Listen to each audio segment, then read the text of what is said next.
Week of એટલે આપણું મનપસંદ ફૂડ બનાવવાનો દિવસ. આમ તો 365 દિવસ આપણું મનપસંદ ફૂડ છે એ ઘરની અંદર બનતું હોય છે, પરંતુ આજે ખાસ દિવસ છે ને આજનો દિવસ મારા માટે બેસ્ટ એટલા માટે છે કે આજે શનિવાર છે ને મેં બનાવી છે સરસ મજાની અડદની દાળ.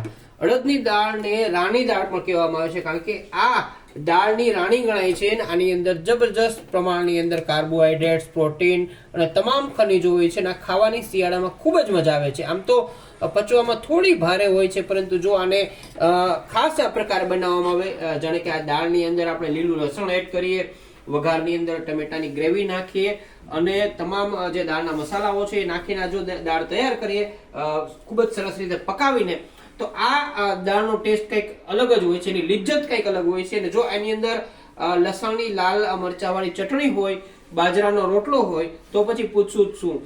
શનિવાર છે ને આજે સવારના આ દાળ બનાવી છે.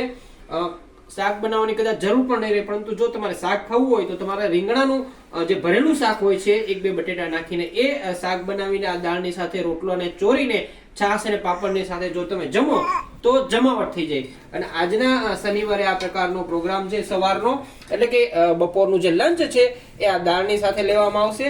સાંજનું મેનુ કંઈક અલગ છે અને એ સાંજના મેનુ છે એની તમને પછી હું તમને જણાવીશ. તો આ દાળને તમે એન્જોય કરો.